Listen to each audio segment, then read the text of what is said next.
Grégory Raconte-nous une histoire. Grégory Raconte-nous une histoire. Bonsoir à tous. Bonsoir à tous, nous allons vous raconter aujourd'hui l'histoire de Pierre l'Ébouriffé. Voilà, joyeuse histoire et image drôlatique pour les enfants de 3 à 6 ans. Traduit de l'allemand du docteur Hoffmann sur la 366e édition par Trim. Aux librairies Hachette. Alors, on donne aux enfants qui sont sages de beaux joujoux et des images, quand ils ne font pas trop de bruit le jour et dorment bien la nuit, qu'ils mangent tout sur leur assiette sans rien verser sur leur serviette, qu'ils se promènent gentiment tenant la main de leur maman, on leur donne à ces enfants sages un superbe livre d'images. Incroyable. Pierre l'Ébouriffé. Regardez un peu, le voici, Pierre l'Ébouriffé. Fille. Quand on veut lui peigner la tête, le sale dit non, et sans tête, à ne pas se laisser tailler les ongles un an tout entier. Oh, vilain Pierre, oh, sale Pierre, il devrait se cacher sous terre. Donc là, les enfants, retenez bien qu'il faut vous laver, hein, voilà. Et oui, se faire couper les ongles, les cheveux. L'histoire du méchant Frédéric. C'était un bien méchant garçon que Frédéric, un polisson. Le brigand de ses mains cruelles, aux mouches arrachait les ailes, cassait les chaises en morceaux, tuait les chats et les oiseaux, puis avec son fouet ou sa canne, battait sa bonne Marianne. Un jour à la fontaine, un chien buvait et ne pensait à rien. Le méchant Frédéric se cache, et puis vient, avec sa cravache, frapper le chien. Le chien d'abord aboie, il frappe encore plus fort, alors le chien tout en furie, le mord jusqu'au sang. L'enfant crie, et le chien s'enfuit lestement avec le fouet du garnement. On mit au lit le pauvre diable, sa souffrance était incroyable, et le médecin ordonnait des remèdes qu'on lui donnait. Et pendant ce temps, à la place de Frédéric, le chien se place, mange le dîner du vaurien avec un appétit de chien, et pour manger plus à son aise, il a mis le fouet sur sa chaise. Attends un peu. Ah, c'est fini. Ah, c'est plein de petites histoires, ok. Ah ouais, c'est un recueil. Un Trop recueil. bien. Ça, les enfants, ça voulait dire ne battez pas les animaux. Tout à fait. Et ne pas être méchant. Ensuite, la boîte d'allumettes. Pauline était seule au logis. Ses père et mère étaient sortis. Tandis qu'en la chambre elle saute, se trémousse et chante à voix haute, une agréable boîte à feu apparaît devant son œil bleu. Ah, cette boîte, qu'elle est belle, je vais bien m'amuser, dit-elle. J'allumerai des petits bois, comme maman fait quelquefois. Et les chats mines et tristes à pattes la menacent avec leurs pattes. Oh frérot. Non, oh non frérot. Il a fait rimer pas avec pattes. C'est très grave. Sa patte. Et les chats mines et tristes à pattes la menacent avec leurs pattes et disent le doigt étendu, ton père te l'a défendu. Mio. Jette cela par terre ou tu vas brûler tout entière. Mais Mio. n'écoute rien. Le bois s'allume bel et bien et fait un très bel éclairage, comme c'est marqué sur l'image. Et Pauline, joyeusement, saute et court dans l'appartement. Mais les chats mines et tristes à pattes la menacent avec leurs pattes. Frérot, 2 fois. C'est très grave. Mais non. Mais non, mais c'est grave. Et ils disent le doigt étendu, ta mère te l'a défendu. Mio, jette cela par terre ou tu vas brûler tout entière. Oh non, mais c'est grave par contre. Oh là. Absolument. C'était les histoires de l'époque, quoi. C'est-à-dire, pour dire aux enfants, fais attention, on leur disait, tu vas crever. Oh la violence de l'illustration. C'est Mimilou, mais pas ta foin. Non, non, non, les enfants, il faut pas jouer avec le feu. Mais non, mais frère, elle prend feu, mais littéralement.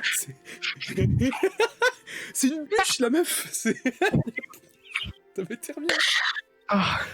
Bon. Oh malheur, voilà que la flamme prend à la robe, tout s'enflamme. Non mais là, les mains, les cheveux tout flambaient, l'enfant tout entière brûlait. En voyant ces choses horribles, les chats poussent des cris terribles. Au secours, pour l'amour de Dieu, la malheureuse, elle est en feu. Mio, mio, hommes et femmes, au secours, l'enfant est en flammes. Et bientôt son corps tout entier est brûlé comme du papier. Et de Pauline, ô sort funeste, 2 souliers, voilà ce qui reste. Et près des cendres de l'enfant, les chats s'asseyent en pleurant, avec un crêpe par derrière. Mio, les pauvres pères et mères, et des ruisseaux de pleurs coulaient de leurs gros yeux qu'ils essuyaient. Oh! Oh la violence! Oh, c'est bien écrit, mais par contre, putain, qu'est-ce que c'est?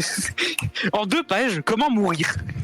Et donc ça, les enfants, ça veut dire ne touchez pas aux allumettes, vous allez crever. Oh, ce livre pour enfants de 3 à 6 ans.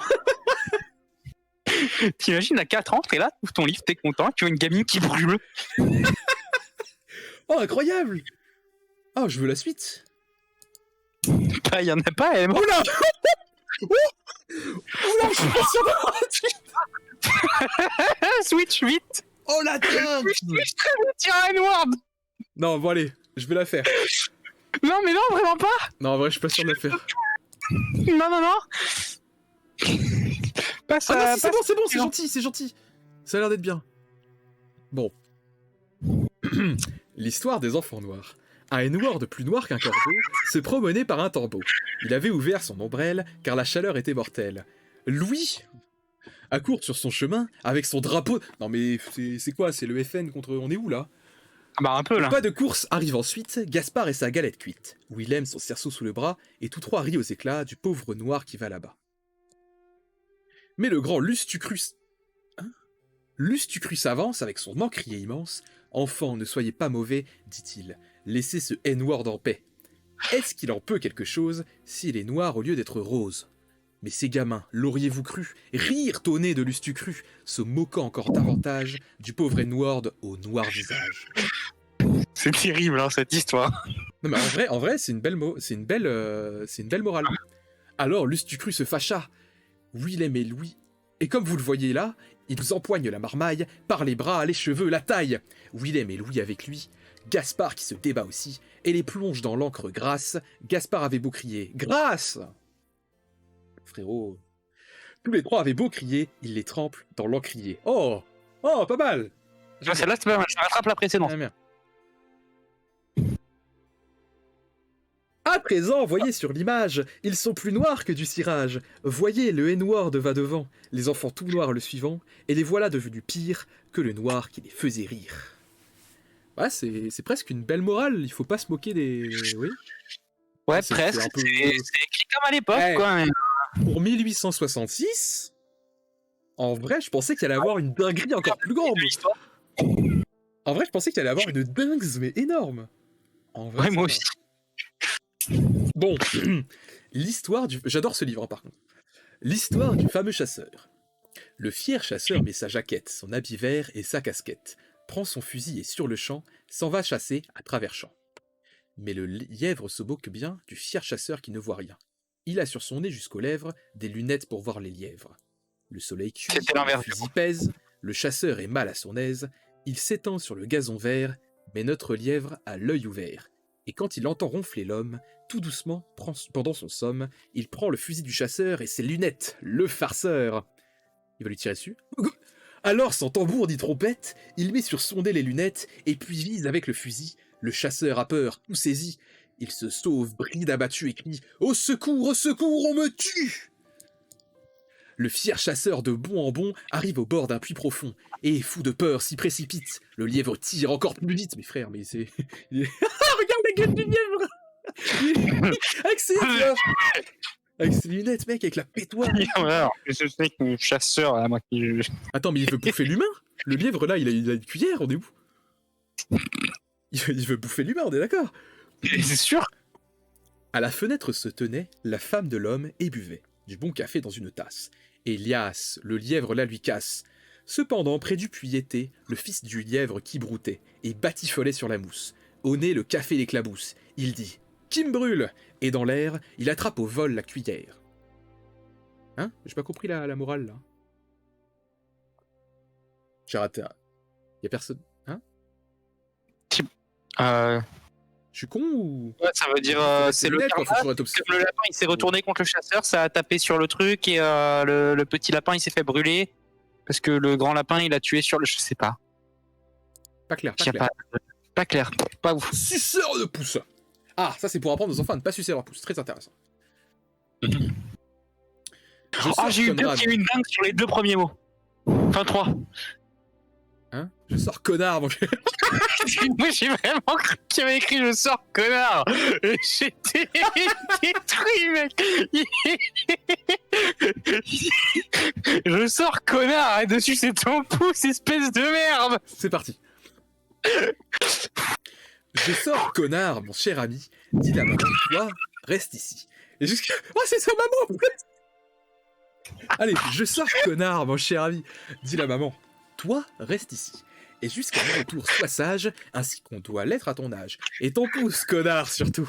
N'en suce plus jamais le bout. car le tailleur, sans qu'on l'invite, avec ses ciseaux viendrait vite, couper tes pouces, les tailler comme si c'était du papier.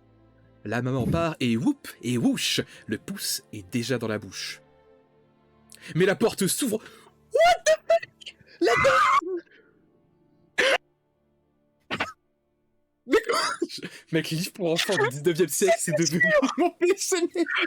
Ah, La dingue! Mec, t'as 3 ans, on te montre que tes doigts ils sont en train de se faire couper, frère. Oh, oh la vision d'horreur. Oh. Bon.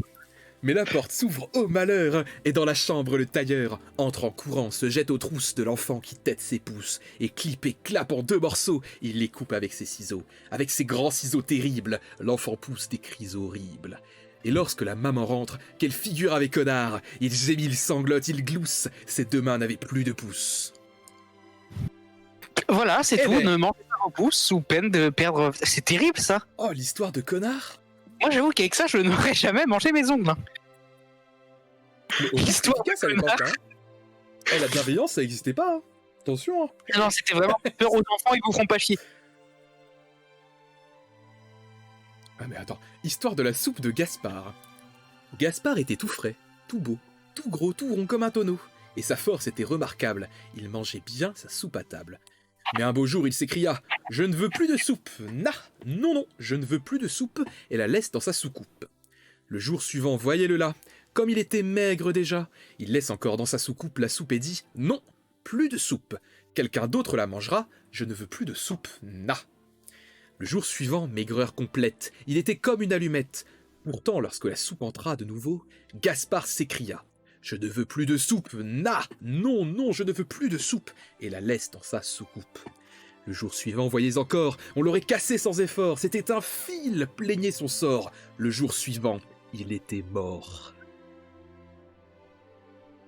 C'est-à-dire qu'on là, on parle d'histoire pour enfants où la fin de toutes les histoires, c'est vous allez crever. Termine. Déjà, c'est le meilleur régime de l'histoire. Je sais pas ce que c'est que cette soupe, mais frérot, j'en veux. J'avoue que. Mais alors, par contre, je pense que l'effet inverse existe aussi. C'est-à-dire que t'en manges un soir, le lendemain, tu prends 8 kilos. Par contre, vraiment, le dessin de fin avec Gaspard soupe, il me fume.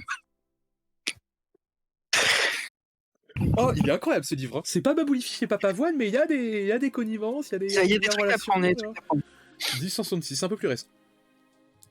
Et c'est pas terminé. L'histoire de Philippe le balanceur. Ah, c'est balancer la table. Putain, mais en vrai, c'est marrant, c'est les mêmes problématiques qu'on avait quand on était enfant. Hein.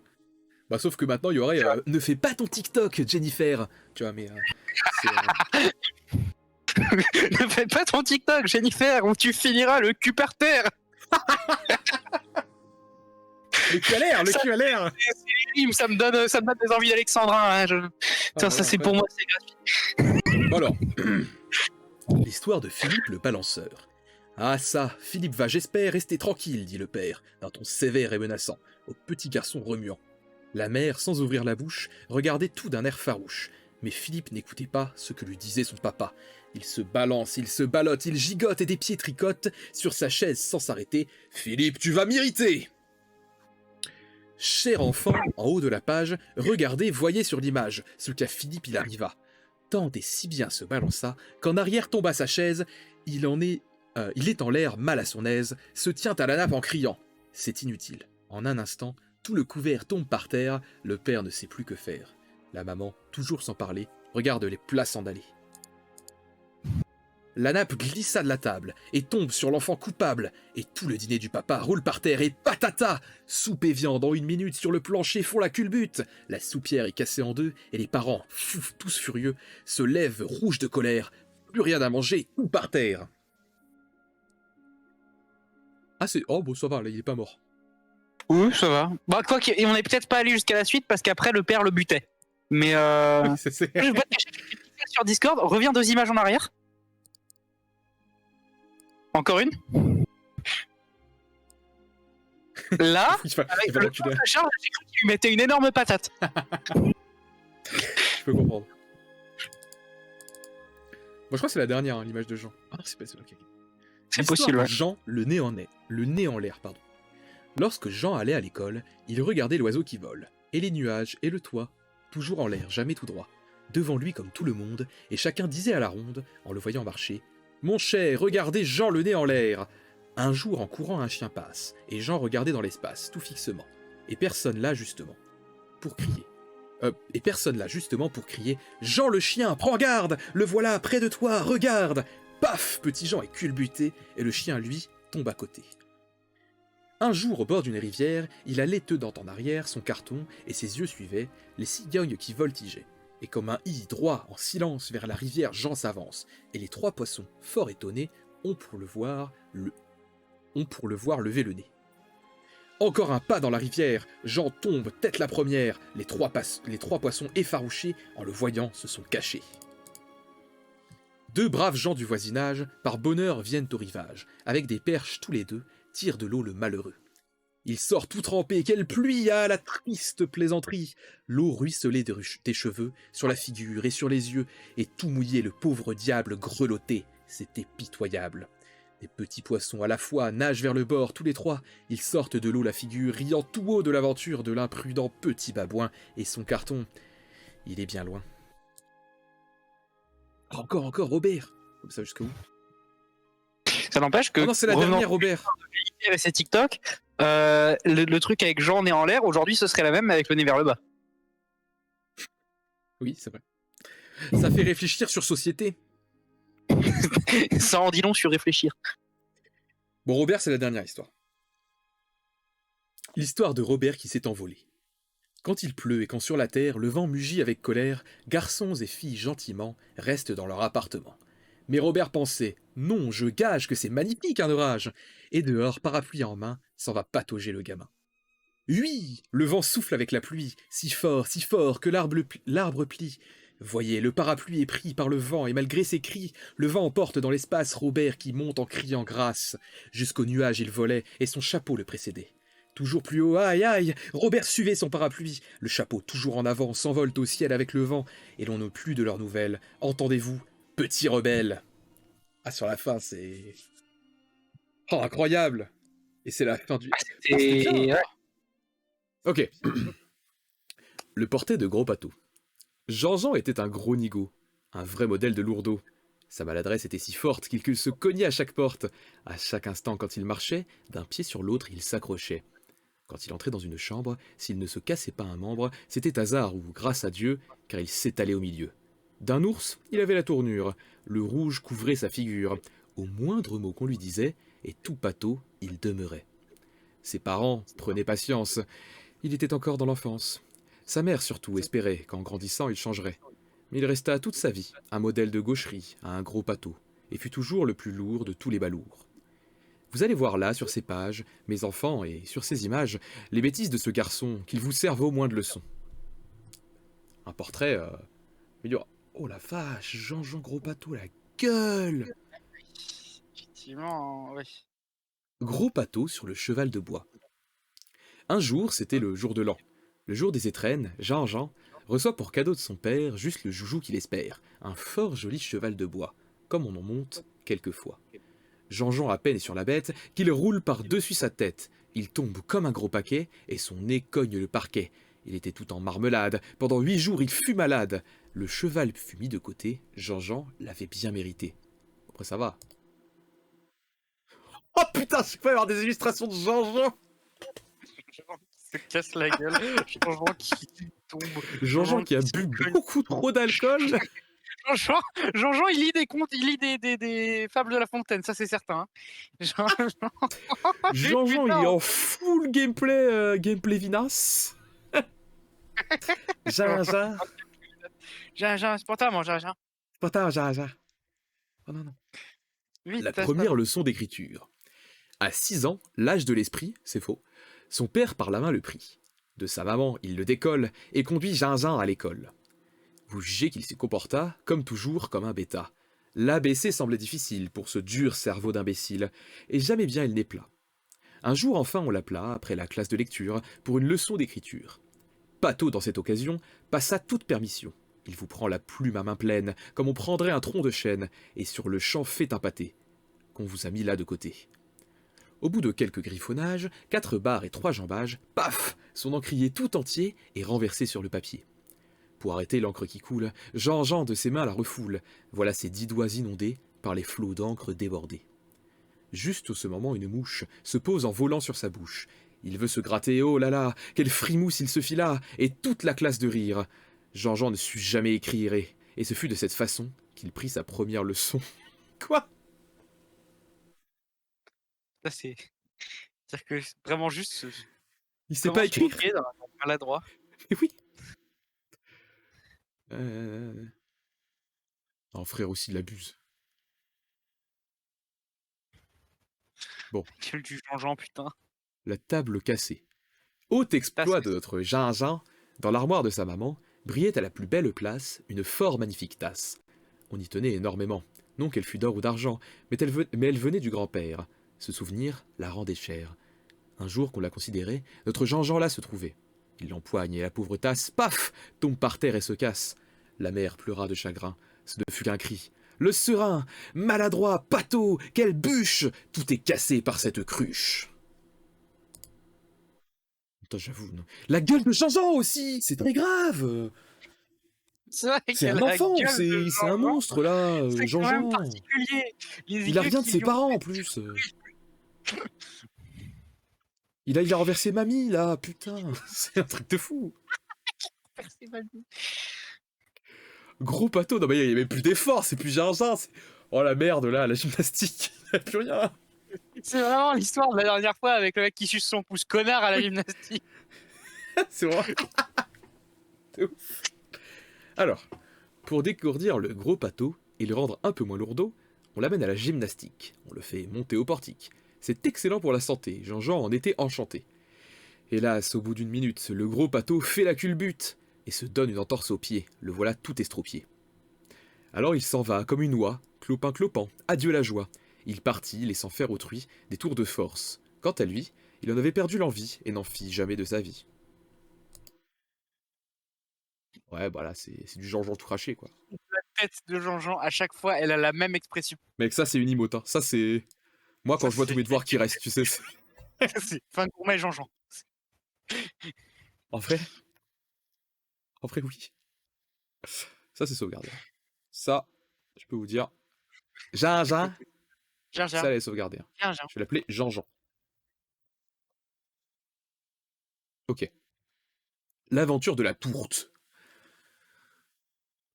Un jour, un beau jour celui-là, la mère à Jean-Jean l'envoya sauter la fête à sa tante, et, pour qu'elle fût bien contente, lui porter avec son amour un gâteau qui sortait du four. C'était une tourte admirable, un gâteau vraiment adorable, avec des amandes dedans et des raisins affriandants. Sa maman lui dit « Va-t'en vite, va mon garçon, va!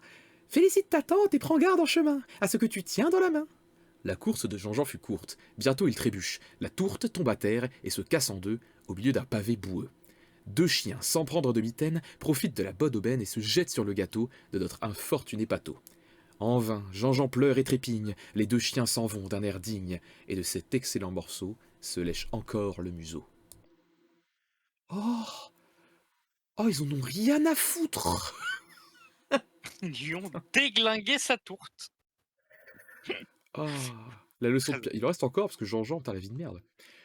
Un jour, Jean-Jean étant en veine, chantait tout haut à perdre haleine. Sa mère dit « Peut-être bien que mon Jean-Jean est musicien. » Elle fait apporter sur l'heure un piano dans sa demeure et fait venir un professeur. Jean-Jean le reçoit de bon cœur, se met au piano, tapote, mais ne peut apprendre une note. Sur les touches, ses gros doigts lourds tombent comme des pattes d'ours. Oh bah, échec de rime là. Attendez. Oui, lourd. Ses gros doigts lourds tombent comme des pattes d'ours. Ça marche pas? Merde. Bon. Ses gros doigts lourds. Lourdes tombent comme des pattes d'ours. Il faisait un si beau tapage que tous les chiens du voisinage hurlaient aussitôt qu'il jouait.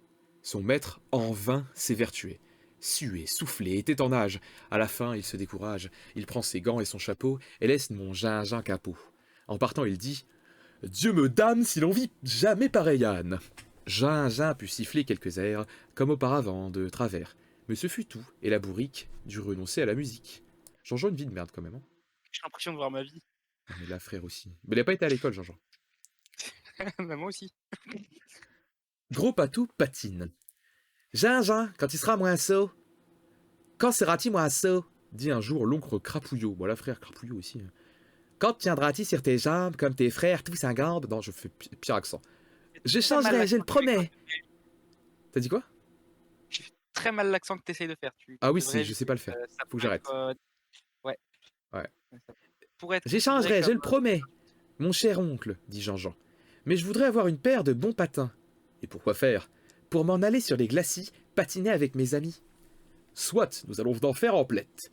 Sur le champ, le bon oncle achète, pour son neveu chez le mercier, d'excellents patins en acier. Voilà gros Pato sur la glace, et paf, il tombe sur la place, même avant d'avoir fait un pas, les pieds en l'air, la tête en bas. Il se relève, autre culbute. À chaque pas, nouvelle chute. Tous ses camarades riaient, le montraient du doigt et criaient « Voyez Jean-Jean dans la carrière, qui patine sur son derrière !» Jean-Jean s'en alla tout perclus, et depuis, ne patina plus. Non mais c'est terrible cette histoire. Sans déconner. Mec, sa vie elle me rend triste. Non mais c'est à chaque fois il fait de la merde et à chaque fois qu'il foire, on est en mode regardez, arrête. il a foiré, il faut arrêter, Oui, c'est ça, il faut pas, c'est... il est nul. Et Enfin, vous êtes le nuls, pire, c'est que acceptez, c'est vous genre seriez donner nuls. aux enfants en mode regardez, si vous ratez une fois une chose, on va se moquer de vous et il ne faudra plus jamais la faire. Donc ne ratez pas. C'est vraiment ça, genre qu'il n'y a pas de. C'est vraiment. Il n'y a pas terrible. d'essai. Vous n'avez pas le droit de vous tromper. C'est la réussite ou l'échec et la moquerie pour le restant de vos jours. Merde, je vais tomber mes C'est un beau jour que l'Arbalète, un jour l'oncle Casse-Noisette, consent, pour le bien divertir, à conduire Gingein au tir. Vous allez voir quelle prouesse il fera dans ce jeu d'adresse. On place la cible. Pato prend l'arc et vise comme il faut. Va, dit l'oncle, lâche la corde. Pato tire. Miséricorde. L'oncle Casse-Noisette, crac, reçoit le coup dans l'estomac. La blessure eût été mortelle, sans ses 2 gilets de flanelle. Jean-Jean restait là tout penaud. Le maladroit, le gros Pato, s'écria son oncle sans rire. Tiens, voilà comme l'on tire, et vlan, lui flanque, s'il vous plaît, sur chaque joue un grand soufflet. Oh. Jean-Jean, après ce coup funeste, partit sans demander son reste. Il se tint tout seul à l'écart, et triste il suivait du regard ses frères et ses camarades qui continuaient leur gambade. Ils tiraient tous adroitement et s'amusaient énormément. C'est trop triste. Après, j'avoue, il a failli buter son oncle aussi. C'est-à-dire que bon, à un moment. Mais en même temps, bon, quand tu sais que le gamin il galère dans tout ce qu'il fait dans la vie, pourquoi tu te dis je vais lui faire de l'arbalète et Oui, m'asseoir non, à c'est côté vrai de la que cible? c'est À un un peu ça moment aussi. là, bon, la faute, voilà. Et là, j'ai envie d'avoir Moi, je veux qu'il y ait une fin En d'histoire. fait, il y a je un sais twist. pas où est-ce que ça va aller. Ouais, en fait, ça se trouve, c'est juste 16 histoires où Jean-Jean fait de la merde. Oui, on rappelle que... Non mais mec, je sais pourquoi. Histoire allemande accommodée pour... Ils ont pas le droit à l'échec. Bah ouais, enfin, bon, C'est logique. oui. Gros Pato, Oui. garçon pharmacien. Quand Gros Pato eut 14 ans et quand il eut quitté les bancs, il est quand même été à l'école. Ses pères aimaient réfléchir à ce qu'il en ferait. Ils virent que Jean-Jean n'était bon à rien. Il voulait être pharmacien. Un pharmacien du voisinage prit Jean-Jean en apprentissage. Dès le premier jour, le Pato renversa comme un gros nigo 2 flacons d'éther sur la table. L'odeur était insupportable, et l'on tombait en pâmoison en s'approchant de la maison. Si l'on demandait des pilules, le Benet donnait des capsules, et quand il avait à servir 5 ou 6 gouttes d'élixir, il croyait lui faire merveille en versant une bouteille, et l'on mourait le lendemain des remèdes pris de sa main. Jean-Jean, il a buté des gens. Oui, j'avoue que Jean-Jean, il a quand même plusieurs tentatives d'homicide involontaire. Hein. C'est-à-dire qu'il y a un niveau un niveau de maladroitesse, maladroiterie, je sais pas, où faut arrêter, faut faire quelque chose. Sa balourdise était trop forte, il fallut le mettre à la porte. Alors, Pato, sans balancier, entra garçon chez l'épicier. Oh, jure! Oh, jure, la suite! Il y a du foreshadowing et tout. Ouais. Il fila de nouvelles sottises. Tous les jours, autre balourdise. Un rang tombé de sa main, on le trouvait le lendemain, dans la mélasse. L'imbécile faisait partout des taches d'huile, et le plancher était tout noir quand sa main tenait l'entonnoir. Demandait-on où fil ou soie, il restait bête comme une noix. Comme une noix. Mais, par exemple, au magasin, il savait trouver le raisin. L'épicier vit que la pratique ne fréquentait plus sa boutique. Un matin, il dit à Jean-Jean « Dieu vous bénisse, allez-vous-en » Quel connard. Je sais pas parler. Allez-vous-en. Mais putain. Allez-vous-en. Allez-vous-en. Gros Pato alors dut apprendre un métier. Oui, mais où le prendre? Personne de lui ne voulait, et mon Jean-Jean s'en désolait. Moins encore que ses pères et mères, car il ne savait plus que faire. Enfin, un maître chapelier chez lui consent à l'employer, et se charge de la bourrique. Or, cet homme avait sa fabrique bien loin du pays de Jean-Jean et des jupons de sa maman. Pour son nouvel apprentissage, Jean-Jean se met donc en voyage. Oh là là. Ah bah voilà, Jean-Jean, c'est juste un... En fait, c'est juste... Il est bourré, c'est tout. C'est la seule explication. J'ai trouvé pourquoi il C'est vrai. était ballot, c'est... Il savait trouver En que le plus, il est raisin, frère. allemand. Gros Pato en chemin de fer. La maman, en pleurant un peu, à son gros Pato dit adieu. Le Benet part avec son père, qui l'emmène à l'embarcadère. Dans le wagon, les employés viennent demander les billets. Gros Pato change de figure, car en montant dans la voiture, il a déjà trouvé moyen, le nigo, de perdre le sien. On dut payer 2 fois sa place, et le papa fit la grimace. À la prochaine station, Jean-Jean descendit de wagon, en disant « Avant qu'on reparte, je vais m'acheter une tarte !» Il s'en va donc vers le buffet. Sans se presser, Jean-Jean bouffait. « Oui, oui !» Enfin, voilà que le train file sous le nez de notre imbécile. Il crie « Arrêtez !» Par bonheur, vient à passer un inspecteur, s'approchant de Jean-Jean qui pleure. « Calme-toi, dit-il. Tout à l'heure, un train de bestiaux va passer. On doit trouver à t'y placer. Près des bœufs, on peut mettre une oie. » Jean-Jean Pato sauta de joie. Il fut mis avec les bestiaux. C'est avec des bœufs et des veaux que voyagea le pauvre hère et qu'il put rejoindre son père. Enfin, Gros Pato arriva et chez le chapelier entra.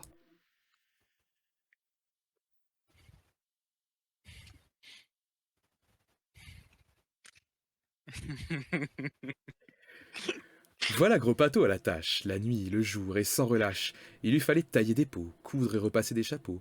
Souvent, avec mélancolie, ce fruit sec de l'épicerie songeait à son ancien métier. « J'étais né pour être épicier. Je végète ici comme un pleutre, nuit et jour, à brosser du feutre. » Il songeait à ses 2 frères. Eux, ils avaient été plus heureux. L'un, très adroit dès son enfance, était un homme d'importance. On l'avait nommé sénateur, avec 3 crachats sur le cœur. L'autre avait encore plus de chance, c'était un maréchal de France. À la parade, quel honneur! Il piaffait près de l'empereur. Et lui, Jean-Jean, toute sa vie, ferait plutôt pitié qu'envie, en gagnant durement son pain au milieu des pots de lapin. Enfin, un sort plus favorable sourit à notre pauvre diable. Il eut de l'or et du bonheur. Tant mieux, car il avait du cœur, et c'était une bonne bête à qui il ne manquait que la tête. Un bon lourdeau, sans ornement. Vous rirez. Savez-vous comment Jean-Jean parvint à la richesse? Ce fut par une maladresse. Un jour, un Anglais magnifique se présenta dans la boutique. Il jeta sur le canapé son grand chapeau déjà râpé.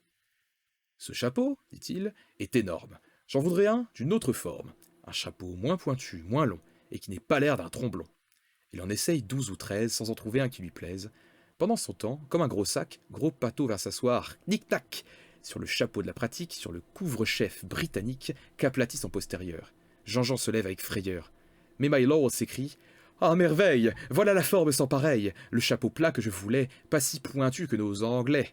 Un vrai chapeau, rare et commode, je m'en vais le mettre à la mode. » La mode, en effet, s'en mêla. Chacun voulait ce chapeau-là. Le chapelier devint très riche par la grâce de Jean Godiche, et sur les profits du chapeau, il put s'acheter un château. Le cœur plein de reconnaissance pour l'auteur de son opulence, il lui dit un jour « Viens ici, Jean-Jean Gros Pato, mon ami, il faut que je te remercie. À mes profits, je t'associe, toi, l'inventeur des chapeaux plats. » Le Gros Pato rit aux éclats. C'était de la chance, à vrai dire. Il avait bien le droit de rire. Putain, le crack. Ah ouais. Dernier chapitre où l'on voit Gros Pato devenu un gros bourgeois.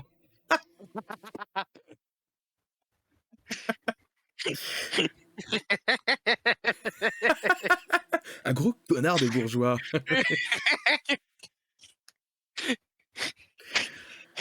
Oh putain. Oh. Le Gros Pato porte aujourd'hui le chapeau recouvert et découvert par lui. Il a gagné de la fortune, il est maire de sa commune. La morale, mes chers enfants, c'est qu'on voit de gros éléphants qui n'ont pour faire leur carrière qu'à bien s'asseoir sur leur derrière. Mais tous ne tournent pas si bien. Quoique l'on ne soit bon à rien, fortune étant magicienne, il se peut qu'à tous l'on parvienne, mais c'est rare, et dans tous les cas, un peu d'adresse ne nuit pas. En vrai, au final, Pas si mal. Pas ça si va. pire. Ça va. Au final, sa vie, elle est plus qu'ok. Elle est quand même ok. Il y a quand même une enfance de merde. Hein. Il part quand même Ouais, d'un gars, voilà, qui a eu une enfance de merde. ouais. Mais qui s'en est sorti par maladresse. Ça Propre en vrai. fonctionne, ça fonctionne. L'histoire Propre. est cool, l'histoire est cool. Histoire le plus sympa. Un Je peu regarde longue, juste. mais cool. Un peu long, ouais.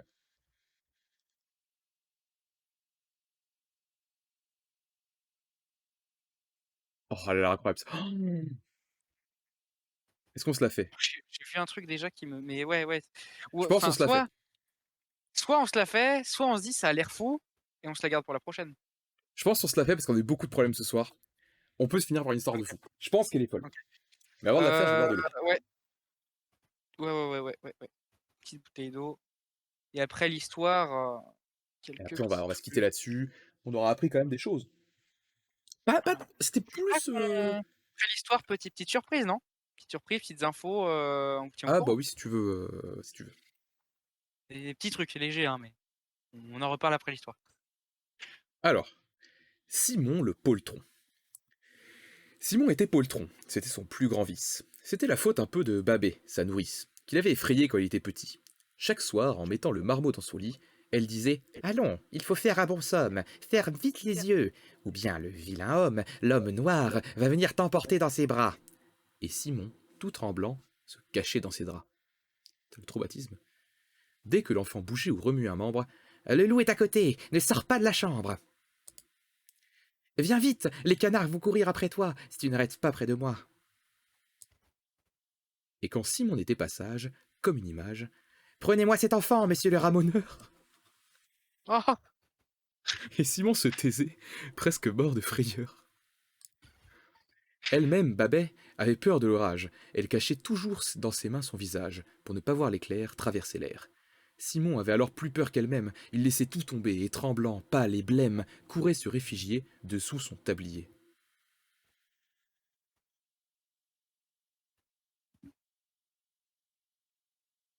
Oui, bon.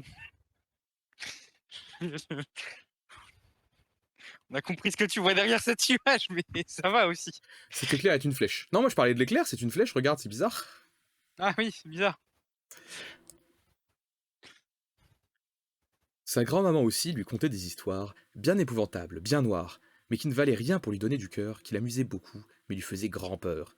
Simon devint poltron, à la fin, comme un lièvre, les frayeurs lui donnaient la fièvre, et si on l'emportait à la lumière un instant, voilà Simon glacé de peur et grelottant. Parle au portier. Quand il faisait passer à côté de la niche du petit chien Médor, un amour de Cadiche, qui jappait doucement pour lui dire bonjour, il se serrait au mur et cherchait un détour.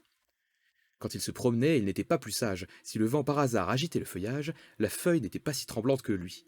Aux jupes de sa mère, il cherchait un appui.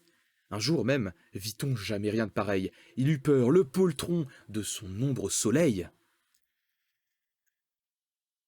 Ah, deux fois, hein? Ben, non, Ah, non, non.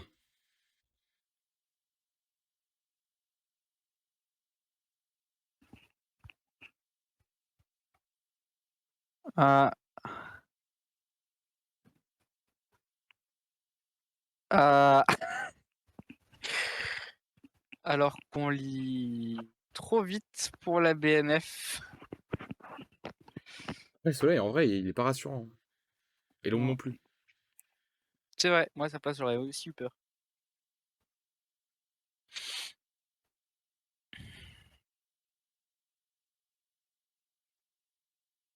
Ah, c'est dur. Ouais, je peux en profiter pour dire que l'illustration, elle est ombrée via une technique de trame, voilà, C'est où vrai, il y a c'est quoi? du c'est la technique dont j'avais parlé une fois où en gros ce que ça s'appelle du cross-hatching en anglais. Ah Sur oui. tes zones de couleur, selon la quantité d'ombre que tu veux mettre, tu mets des traits noirs, plus ou moins espacés en fonction de si tu veux que ce soit plus ombré ou pas. On le voit bien sur les feuillages derrière. Et du coup, ça marche vachement bien parce que par exemple, tu vois les feuillages, bah, t'en as où il y a à peine des traits, t'en as où il y a full trait. Et par exemple, si tu regardes sur son vêtement à lui rouge, il y a full trait croisé de partout pour vraiment montrer qu'il est à l'ombre. Et c'est une technique qui marche vachement bien pour ombrer des D'accord, oui, trucs effectivement, rapides. ouais. Oui, ça marche Voilà. bien et ça a un rendu qui est pas dégueu au final pour. C'est On en pas a déjà parlé, je forcément crois. facile à maîtriser parce que tu as tendance parfois à les mettre trop proches ou pas assez proches et c'est difficile de maîtriser l'espace que tu dois mettre entre les traits. Mais une fois que tu l'as, c'est un truc de fou pour faire du croquis. Voilà. Ok, Ça nous a permis d'attendre que ça très bien. se rallume. La suite. Les arbres font La peur. suite. Souvent il s'arrêtait, et plus glacé qu'un marbre, il s'écria « Un homme !» Et ce n'était qu'un arbre. On pensa que l'école et que la gymnastique, peut-être, le rendraient un peu plus héroïque. Ah oui, venez y voir, comme il est à son aise, au trapèze, comme un pendu, tout est perdu. Et quand, avec ses camarades, on le conduisait aux baignades, il avait peur de l'eau, même avec une corde. Il criait aux baigneurs « Pitié, miséricorde! Avant d'entrer dans l'eau, je veux savoir nager !» Il était, vous voyez, loin de se corriger. Attends, quoi? J'ai cru que c'était un squelette. What? Oui, putain, effectivement. Il grandit. Ses parents lui permirent d'apprendre à tenir une épée afin de se défendre. Il mit très bien le gant, le masque et le plastron, mais l'épée, l'épée allait moins au poltron. Jugez quelle figure il fit lorsque vint l'âge de devenir soldat et d'avoir du courage. Quand le sergent lui mit pour la première fois un grand fusil entre les doigts, le voilà donc... Ah, c'est tout. Le voilà donc entré, le poltron au service. Le voilà faisant l'exercice. Au premier coup qu'il tire, oh, le soldat gentil! Il tombe à la renverse en lâchant son fusil. Hyper dangereux. Quand il fallut aller en guerre, à Simon, cela n'alla guère. Il demeure en arrière, oh, le gentil soldat, et se trouve fort mal à l'heure du combat. On se bat, le canon tonne avec la mitraille. Simon, tout est perdu, fuit le champ de bataille. On court après le déserteur, qui s'enfuit loin du champ d'honneur. Menottes aux mains, au lieu d'armes, le poltron entre deux gendarmes est reconduit au régiment et va passer en jugement. On le condamne à mort d'une voix unanime, il sera fusillé, c'est le prix de son crime. En entendant ce jugement, l'oreille de Simon s'allonge énormément. Hein? Ah. Quand il fallut subir sa peine, il n'avait plus figure humaine. L'officier dit « Voyez, ses oreilles, sa lèvre !» Cet homme-là n'était pas un ogre, c'est un lièvre. Le poltron était en effet devenu lièvre tout à fait. « Va-t'en, dit l'officier, allons, détale vite, et tout de suite !» Il dit, et pour hâter un peu plus son départ, lui met sa botte quelque part. Mais quoi? Mais quoi? Et le poltron s'enfuit à travers la campagne, dans les bois et dans la montagne, mangeant de l'herbe au lieu du pain, dans la société du lièvre et du lapin. Mais quoi? Elle est où la morale, frère? Quand t'as peur, tu deviens un lapin? Genre...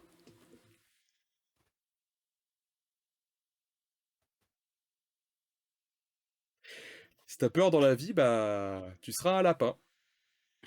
T'as peur Bah dans la là, vie, transforme-toi en lapin ou morale, meurs. allez à la guerre, parce que sinon vous... Pour éviter une fusillade, fais de la chirurgie esthétique et transforme-toi en lapin. Par contre, ce lapin-là, il lui veut du sale. Celui qui est encore plus à droite. Regarde, les deux autres à droite. Les yeux, c'est terrible. Oh mec, ils sont malsains les lapins. Mais par contre, vraiment... Oh, il Par juge. contre, là, Le attends, regard, entre le... Ouais, si on a regardé la même chose. Là, je regardais vraiment lui, là. il- Ça, ce trait, là. Putain, mais, non, mais là, l'histoire, elle On est passé... Aujourd'hui, ça n'a fait que dégringoler. Hein. On est quand même passé, en termes de dessin, de la chapelle Sixtine à lui. Ah, à lui. From Michel-Ange, tout ça. Non, mais par contre, vraiment, je sais pas, je sais plus quoi dire. Oh. C'est... Oh, la précédente était mieux. Hein. Après, ça peut pas toujours être une masterclass. Après, hein. bon, Babouli Fish, La dernière, c'était bien. La précédente, c'était pas mal. Babouli Fish était exceptionnel. Ça peut pas toujours non, mais en fait, être là, aussi la bien. fin est marrante, mais juste, c'est la morale. Comment les est marrante, enfants... mais ça fait aucun sens. C'était quoi la morale des enfants à l'époque, tu vois, genre, si tu as peur, si tes Après, parents t'inculquent la peur, tu deviens un lapin, mais tu ne meurs pas, c'est très bien. Genre, je veux être un lapin moi aussi.